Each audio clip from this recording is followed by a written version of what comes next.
Telugu capital భక్తి టీవీకి స్వాగతం సుస్వాగతం. నేను శ్రీలక్ష్మి. ఈరోజు మనతో గణపతి దేవాలయ ప్రధాన అర్చకులు శ్రీ పవన్ కుమార్ శర్మ గారు ఉన్నారు.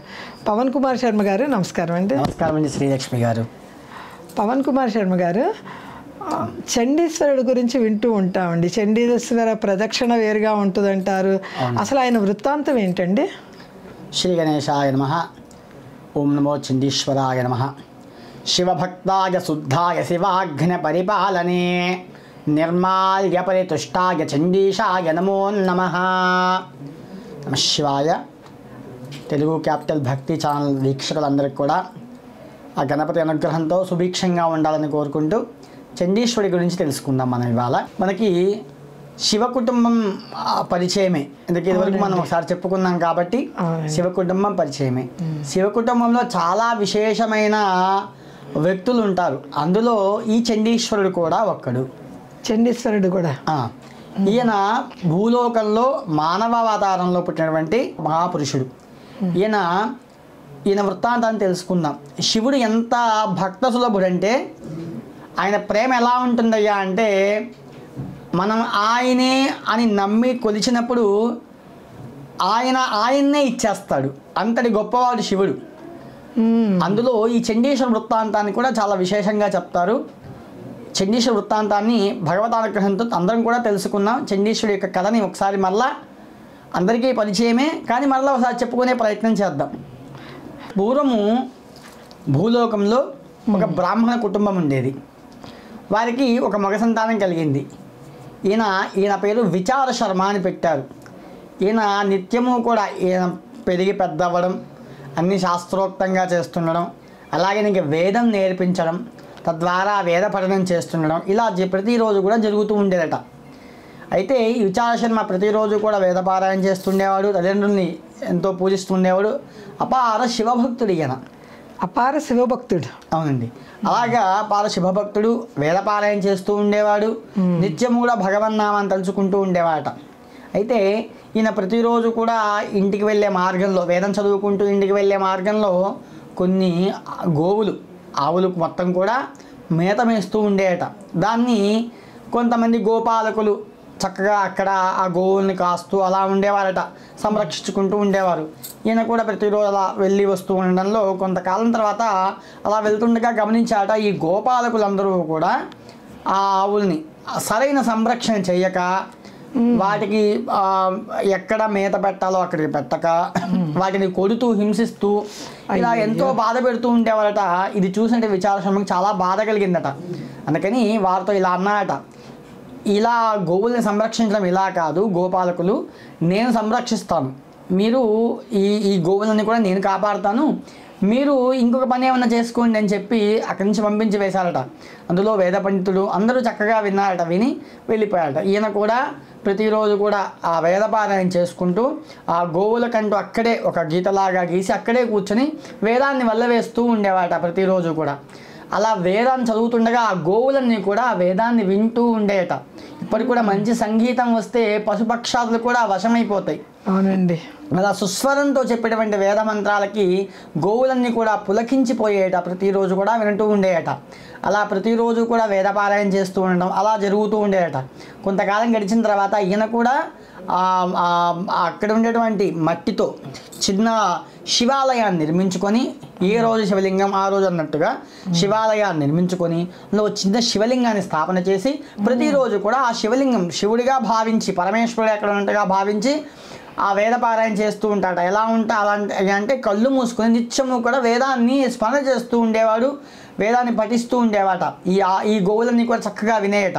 ప్రతిరోజు కూడా వెళ్ళి రోజు ఇచ్చే పాల కంటే కూడా అధికంగా ఇచ్చేయట. అవి చాలా మధురంగా కూడా ఉండేయట. ఎందుకంటే నిత్యము వేదపారాయణ వినడం వల్ల, దైవానుగ్రహం వల్ల, అంటే మన మనస్సు మంచిని వింటే మంచినే ఆశిస్తుంది. అవును కదండి. మన మనస్సు కూడా అలానే ఉంటుంది. ఎక్కడైతే మనం విచారం చూస్తామో అక్కడంతా కూడా ఆ రోజంతా కూడా మనస్సు అల్లకల్లోలంగా ఉంటుంది. అలాగని ఈ గోవులు కూడా ప్రతిరోజు వేదాన్ని వినడం వల్ల అదే శక్తిని కలిగి ఉండి అంతే మధురంగా పాలిస్తూ ఉండేట. ఇలా ప్రతిరోజు జరుగుతుండగా ప్రతిరోజు అలా శివాలయాన్ని నిర్మించడం, శివలింగాన్ని తయారు చేయడం, దానికి వేదపారాయణించడం. ఇలా ఉండగా ఒకనాడు ఈ గోవులన్నీ కూడా అనుకున్నాయట, వెళ్ళి మన యజమానులకు పాలిస్తున్నాము, ఈ పాలేదో విచార శర్మకి ఇచ్చామంటే మనకి ఇంతటి అదృష్టాన్ని కలగజేస్తున్న విచార శర్మకే ఇద్దామని ఆ విచార శర్మ దగ్గరికి వెళ్ళి ఆయన ఎక్కడైతే శివాలయాన్ని నిర్మించి చిన్నపాటి శివాలయాన్ని నిర్మించి అక్కడ కళ్ళు మూసుకొని వేదాన్ని పారాయణ చేస్తున్నాడో ఆవులన్నీ అక్కడికి వెళ్ళి ఆ శివలింగం మీద ధారగా పోయడం మొదలుపెట్టాయట ఈ పాలని. ఎంత చిత్రం! ఎవరి ప్రణయము లేకుండా వాటంతట అవే పాలను ధారంగా వదిలేయడం వల్ల అభిషేకం జరుగుతూ ఉండేదట శివుడికి. అలా మళ్ళీ వాటిని తోలుకొని వెళ్ళేవాడట. అక్కడ కూడా పుష్కలంగా పాలిచ్చాయట యజమానులకి. అలా కొంతకాలం గడిచిన తర్వాత అటుగా ఇదంతా ప్రతిరోజు జరుగుతున్న క్రతువే. అటుగా వెళ్ళేటువంటి వారొకరు ఇది చూసి విచార శర్మ పాలన్నీ కూడా మట్టిలో పోస్తున్నాడు, అవి వచ్చి పాలిచ్చి వెళ్ళిపోవడం గమనించినటువంటి వ్యక్తి ఆయనకు శివాలయం నిర్మించాడని కానీ అక్కడ వేదపారాయణ చేస్తున్నాడని కానీ ఇవేవి గమనించక అక్కడ ఉన్నటువంటి ఆవులన్నీ కూడా పాలను వృధాగా మట్టిలో పోసేట్టుగా చేస్తున్నాడు అని చెప్పి ఆ ఊర్లోకి వెళ్ళి ఆ గోదాతలు ఎవరైతే ఉన్నారో, గో యజమానులు ఎవరైతే ఉన్నారో వారి దగ్గరికి వెళ్ళి విచార శర్మ మీరెవరైతే గోపాలకుడిగా పెట్టిన విచార శర్మ ఎవరైతే ఉన్నారో ఆయన పాలన్నీ కూడా మట్టిలో పోసేస్తున్నాడు అని చెప్పారట. ఈ మాట మీరిచ్చే రోజు కూడా మీకు పాలధికంగా ఇస్తున్నాయని మీరు అనుకుంటున్నారు, ఇంకా చాలా పాలని వృధా చేసేస్తున్నాడు, మీ గోలు మంచిగానే ఇస్తున్నాయి కానీ విచార శర్మ మొత్తం కూడా మట్టిలో పోసేస్తున్నాడు అని చెప్పారట. వాళ్ళు చాలా ఆగ్రహించి విచార శర్మ తండ్రిని పిలిపించి విషయాన్ని చెప్పారట. ఇలా నీ పుత్రుడు ఇలా పాలన్నీ కూడా వృధా చేస్తున్నాడు అని చెప్పగా వారు అసలు ఏం జరుగుతుందో తెలుసుకో, ఆ తండ్రికి ఎక్కలేని కోపం వచ్చిందట. అయినా తెలుసుకున్నా, ఎందుకంటే నా కుమారుడు అటువంటి వాడు కాదే అని చెప్పి ఆలోచన చేసి మరుసటి రోజు ఒక చెట్టు ఎక్కి ఆ చెట్టు మీద కూర్చొని అసలు ఏం జరుగుతుందా ఇక్కడని గమనించడం మొదలుపెట్టారట. ప్రతిరోజు లాగానే ఆవులు అక్కడికి రావడం, ఈయన మంచిగా ఒక గీటలాగా గీసేసి అక్కడే కూర్చోవడం, ఆ యొక్క శివాలయాన్ని నిర్మించడం, అందులో శివలింగ స్థాపన చేయడం, వేదపారాయణ చేయడం మొదలుపెట్టారట. ఇదంతా చూస్తున్నాడే కానీ కోపంలో ఉన్నటువంటి మనిషికి మంచి కనిపించదు, అక్కడ చెడే కనిపిస్తుంది. ఈయన చేసిందంతా కూడా ఆయన కనిపించేట. ఈ ఆవులు వెళ్ళి మళ్ళీ యథావిధిగా పాలు ఇవ్వడం మొదలుపెట్టారట. ఇది చూసినటువంటి విచార శర్మ తండ్రికి పట్టలేని కోపం వచ్చిందట. ఈ విచార శర్మ మొత్తం కూడా మట్టి పాలు చేసేస్తున్నాడు అని చెప్పి ఆ దగ్గరికి వెళ్ళి విచార శర్మని నెట్టే ప్రయత్నం చేశాడట, కదిపే ప్రయత్నం చేశాడట, కొట్టాడట.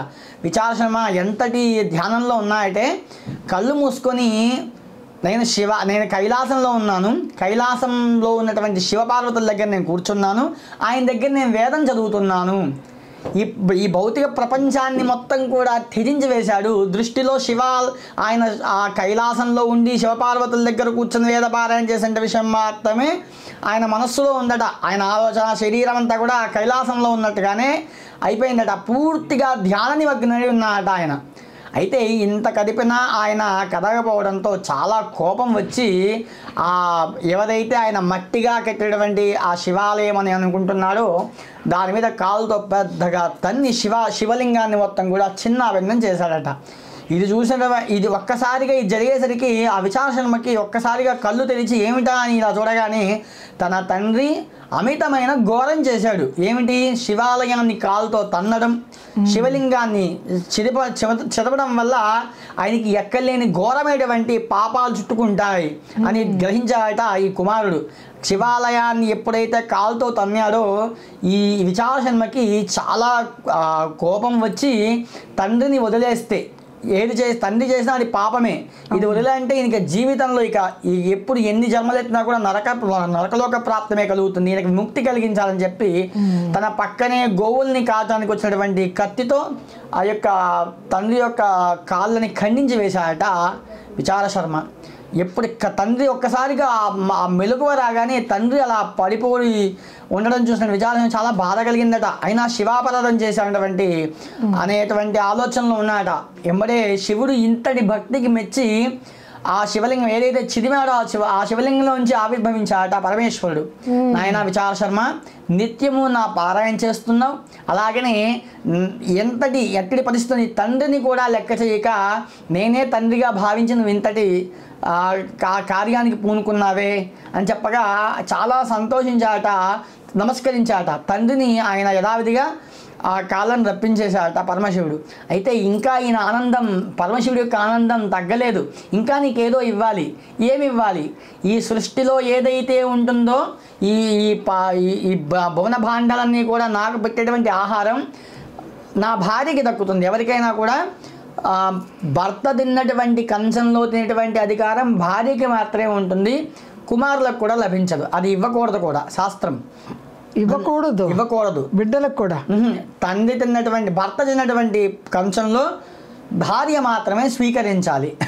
అటువంటిది నాకు ఇచ్చినటువంటి నిర్మాల్యం మొత్తం ఏదైతే నాకు ఇచ్చింది, నేను తినగా నిర్మాల్యం అంతా కూడా పార్వతికి చెందుతుంది. ఇప్పటిదాకా కూడా, ఇప్పటి నుంచి పార్వతికి కూడా కాదు, నా నిర్మాల్యం అంతా కూడా చండీ నీకు చెందుతుంది.